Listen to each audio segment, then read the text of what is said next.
ഇറാന്റെ ചക്രവ്യൂഹത്തിനകത്ത് കുടുങ്ങിയിരിക്കുകയാണ് യഥാർത്ഥത്തിൽ അമേരിക്ക. കുടുങ്ങിയിരിക്കാതെ മാത്രമല്ല, പെട്ടിരിക്കുകയാണ് എന്നുള്ളതാണ്. ആ ട്രാപ്പിൽ കുടുങ്ങിയിരിക്കുകയാണ് യഥാർത്ഥത്തില്. ആ ട്രാപ്പില് അമേരിക്ക കുടുങ്ങിയിട്ടുണ്ട്, ഇസ്രായേലും കുടുങ്ങിയിട്ടുണ്ട് എന്നുള്ള തിരിച്ചറിവിന്റെ ബലത്തിൽ തന്നെയാണ് യഥാർത്ഥത്തിൽ ഇറാൻ ഇന്ന് ഈ ഇസ്രായേലിന് നേരെ അറ്റാക്ക് നടത്തിയിരിക്കുന്നത് എന്നുള്ളതാണ്. ടോക്കൺ അറ്റാക്ക് ഒന്നും അല്ല ഇറാൻ നടത്തിയിരിക്കുന്നത്. ബാലിസ്റ്റിക് മിസൈലുകളും സൂപ്പർസോണിക് മിസൈലുകളൊക്കെ ഉപയോഗിച്ചിട്ടാണ് യഥാർത്ഥത്തിൽ ഇറാൻ ഇസ്രായേലിന് നേരെയുള്ള അറ്റാക്ക് നടത്തിയിരിക്കുന്നത് എന്നുള്ളതാണ്. എന്താണ് ഈ ചക്രവ്യൂഹം? അതായത് ഇറാൻ ഇസ്രായേലിനെ ആക്രമിച്ചപ്പോ അതിന് കാരണമായിട്ട് പറഞ്ഞിട്ടുള്ള കുറച്ച് കാര്യങ്ങള്, ഒന്ന് സെൽഫ് ഡിഫൻസ് ആണ്, പിന്നെ രണ്ടാമതായിട്ട് പറയുന്നത് ബൈറൂത്തിന് നേരെയും ലെബനോന് നേരെയൊക്കെ ഇസ്രായേൽ നടത്തുന്ന ആക്രമണവുമാണ് എന്നുള്ളതാണ്.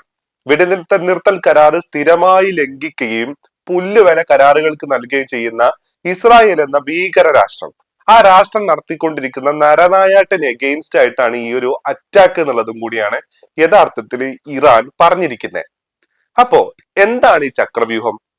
ഈ ഒരു അറ്റാക്ക് നടത്തിയപ്പോ ഇറാൻ പറഞ്ഞ വേറൊരു കാര്യമുണ്ട്. അതായത് ഞങ്ങൾക്ക് നേരെ തിരിച്ചടിയായിട്ട് നിങ്ങൾ വരികയാണെന്നുണ്ടെങ്കിൽ ഞങ്ങൾ എന്ത് ചെയ്യും, മേഖലയിലുള്ള അമേരിക്കൻ കേന്ദ്രങ്ങൾക്ക് നേരെയും നിങ്ങളുടെ സഖ്യകക്ഷികൾക്ക് നേരെയും ഞങ്ങൾ അറ്റാക്ക് നടത്തും എന്നുള്ളതാണ്. പ്രധാനമായും ആ അറ്റാക്ക് എങ്ങോട്ടായിരിക്കും ഉണ്ടാവുക? യു എന്റെ നേരെയും ബഹ്റൈന്റെ നേരെയും കുവൈത്തിന്റെ നേരെയൊക്കെ ആയിരിക്കും കൂടുതലായിട്ടും ഈ അറ്റാക്ക്, ഇറാന്റെ റിട്ടാലിയേഷൻ ഉണ്ടാവാൻ സാധ്യത.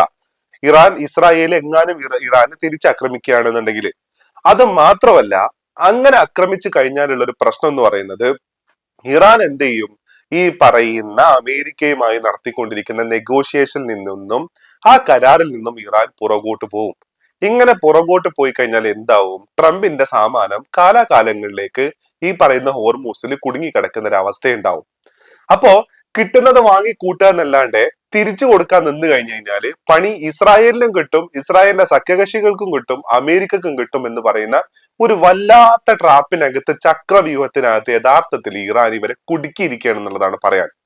മാത്രമല്ല, ഇറാൻ ഒരു കാര്യം അറിയാം, ഇറാനും അമേരിക്കയും നടത്തിക്കൊണ്ടിരിക്കുന്ന നെഗോസിയേഷൻ നടന്നുകൊണ്ടിരിക്കുന്ന കാലത്തോളം തങ്ങൾ ഇസ്രായേലിനെ ആക്രമിച്ചു കഴിഞ്ഞാല് ഇസ്രായേലിന്റെ തിരിച്ചുള്ള ആക്രമണത്തിന് അമേരിക്കയുടെ പിന്തുണ ഉണ്ടാവില്ല എന്നുള്ള കാര്യത്തിലും യഥാർത്ഥത്തിൽ ഇസ്രായേലിന് ഇറാന് നല്ല ധാരണയുണ്ട് എന്നുള്ളതാണ്.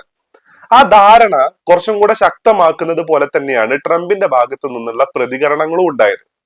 അതായത് നിങ്ങൾ തിരിച്ചടിക്കാൻ പോകരുത്, ഞാനിപ്പോ ഒരു കരാറിന്റെ വക്കിലാണ് നിൽക്കുന്നത്, ഒന്നോ രണ്ടോ ദിവസത്തിനകം ഒരു കരാറിലേക്ക് ഞങ്ങൾ എത്തപ്പെടും.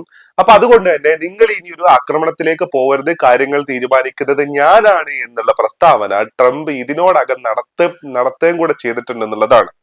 ഇത് മുൻകൂട്ടി അറിയാവുന്ന ഇറാനാണ് യഥാർത്ഥത്തിൽ ഇസ്രായേലിനെ പോയി അറ്റാക്ക് ചെയ്തിരിക്കുന്നത്.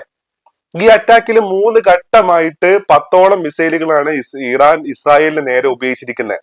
അത് തന്നെ ചില മിസൈലുകളെ ഇസ്രായേലിന് ഇന്റർസെപ്റ്റ് ചെയ്യാൻ പറ്റിയെങ്കിൽ കൂടെ ഇവരുടെ സൂപ്പർസോണിക് മിസൈലുകളെ ഒന്നും തൊടാൻ പോലും ഇവർക്ക് പറ്റിയിട്ടില്ല. നോക്കി നിൽക്കുക എന്നല്ലാണ്ട് വേറെ ഒന്നും സംഭവിച്ചിട്ടില്ല എന്നുള്ളതാണ്. കറക്റ്റ് ടാർഗറ്റിൽ പോയി ഹിറ്റ് ചെയ്തിട്ടുണ്ട്. ഇവരുടെ പല വ്യോമത്താവളങ്ങളും അതേപോലെ തന്നെ പല വ്യോമ കമാൻഡിങ് ഏരിയകളൊക്കെ തകർന്നിട്ടുണ്ട് എന്നുള്ളതാണ് പുറത്തു വരുന്ന റിപ്പോർട്ട്. അപ്പോ തിരിച്ചൊരാക്രമണം, തങ്ങളെ ആക്രമിക്കാൻ ആരുമില്ല, തങ്ങളെ തൊടാൻ ആരുമില്ല, തങ്ങളാണ് ഈ ലോകത്തിലെ ഏറ്റവും വലിയ മനുഷ്യരെന്ന് അഹങ്കരിച്ച് നടന്നുകൊണ്ടിരുന്ന ഇസ്രായേലിന്റെ തലക്ക് മേലെയാണ് യഥാർത്ഥത്തിൽ ഇറാൻ പോയി ഈ അടി അടിച്ചിരിക്കുന്നത് എന്നുള്ളതാണ്. അത് മാത്രമല്ല, കാലാകാലങ്ങളിലേക്ക്, അതായത് മാസങ്ങളായിട്ട് അമേരിക്കയെ ചർച്ചയുടെ ടേബിളിൽ തളച്ചിടുന്ന ഒരു രീതിയിലേക്കും ഇറാൻ എത്തപ്പെട്ടു എന്നുള്ളതാണ്. കംപ്ലീറ്റ് കാര്യങ്ങളും ലോകത്തിലുള്ള ഓയിൽ പ്രൈസിന്റെ കാര്യത്തില്, അമേരിക്കയിൽ നടന്നുകൊണ്ടിരിക്കുന്ന ഇൻഫ്ലേഷന്റെ കാര്യത്തില്, അമേരിക്കയിൽ നടക്കാൻ പോകുന്ന മിഡ് ടേം ഇലക്ഷന്റെ കാര്യത്തില്, അതേപോലെ തന്നെ പുതിയ സഖ്യങ്ങൾ രൂപപ്പെടുന്ന കാര്യത്തിലെല്ലാം തന്നെ തീരുമാനമെടുക്കുന്നതും ഇതിന്റെ എല്ലാം കൺട്രോൾ ഉള്ളതും യഥാർത്ഥത്തിൽ ഇറാന്റെ കയ്യിലാണെന്നുള്ളതാണ്. അങ്ങനെ ഇറാനിലോട്ട് ഈ പറയുന്ന F-35ഉം F-15ഉം പാട്രിയോട്ടും കൊണ്ടൊക്കെ കയറി ചെന്ന അമേരിക്കക്ക് ഇപ്പൊ അതെല്ലാം കൂടെ എടുത്തിട്ട് അവിടുന്ന് തിരിച്ചു പോരാൻ പറ്റാത്ത അവസ്ഥയിലേക്ക് മാറി എന്നുള്ളതാണ്. അപ്പോ ലോകത്തിൽ ആ ഒരു സ്പെസിഫിക് റീജിയനിൽ അപ്രസക്തമായി കൊണ്ടിരുന്ന അല്ലെങ്കിൽ അപ്രസക്തമായി കിടന്നിരുന്ന ഇറാനെ ഒരു പ്രസക്തിയിലേക്ക് എത്തിക്കുകയും ഈ 2 ജയന്റ്സിനെ, ഇസ്രായേൽ ആൻഡ് അമേരിക്ക എന്ന് പറയുന്ന 2 ഭീമന്മാരെ തന്റെ കൺട്രോളിലേക്ക് എത്തിക്കുന്ന രീതിയിലേക്കും ഇറാൻ കാര്യങ്ങൾ കളിച്ചു എന്നുള്ളതാണ് ഇതിലൂടെ നമ്മൾ മനസ്സിലാക്കേണ്ടത്. അല്ലാതെ ഇറാൻ ഇസ്രായേലിന്റെ നേരെ ഒരു അറ്റാക്ക് നടത്തുമ്പോൾ തിരിച്ചടിക്കരുത് എന്ന ഒരു പ്രസ്താവന ട്രംപിന്റെ ഭാഗത്തു നിന്ന് ഉണ്ടാവുക എന്ന് പറയുമ്പോൾ അത് ചില്ലറ കാര്യമല്ല. ഫോണിലൂടെ അമേരിക്കൻ പ്രസിഡന്റ് ഡൊണാൾഡ് ട്രംപും അതേപോലെ തന്നെ ഇസ്രായേൽ പ്രധാനമന്ത്രി ബെഞ്ചമിൻ നെതന്യാഹും തമ്മില് വാക്കേറ്റം ഉണ്ടായിട്ടുണ്ട്, പൊരിഞ്ഞ വാക്വായറ്റം ഉണ്ടായിട്ടുണ്ട് എന്നുള്ളതാണ് പുറത്തു വരുന്ന റിപ്പോർട്ടുകള്. അപ്പൊ ആ രീതിയിലേക്ക് കാര്യങ്ങൾ എത്തിക്കുന്നത് എങ്ങനെയാണ് ആ കാര്യങ്ങളെ നോർമൽ സിനാരിയോയിൽ എത്തിക്കാൻ പറ്റുക? ഒരിക്കലും പറ്റത്തില്ല. ഇപ്പൊ ഗസനെ ആക്രമിച്ച സമയത്താണെന്നുണ്ടെങ്കിൽ, ലെബനോൻ ആക്രമിച്ച സമയത്താണെന്നുണ്ടെങ്കിലൊക്കെ അമേരിക്ക പറയുന്ന ഒരു കാര്യം സെൽഫ് ഡിഫൻസിന് ഇസ്രായേലിന് അധികാരമുണ്ട് എന്നുള്ള കാര്യമാണ്. അതേപോലെ തന്നെ ഇറാൻ ആക്രമിച്ച സമയത്തും ഇസ്രായേലിന് ഇതേപോലെ തന്നെ സെൽഫ് ഡിഫൻസിന് അധികാരം ഉണ്ട് എന്നുള്ളതാണ് അമേരിക്കയുടെ പ്രസ്താവന വന്നിരുന്നത്. ഇസ്രായേല് ലോകത്ത് എന്ത് കൊള്ളരുതായ്മ കാണിച്ചു കഴിഞ്ഞാലും അതിനെല്ലാം കുടപിടിക്കുന്ന രീതിയിലുള്ള നിലപാടാണ് യഥാർത്ഥത്തിൽ അമേരിക്ക ഇക്കാലം അത്രയും സ്വീകരിച്ചിരിക്കുന്നത്.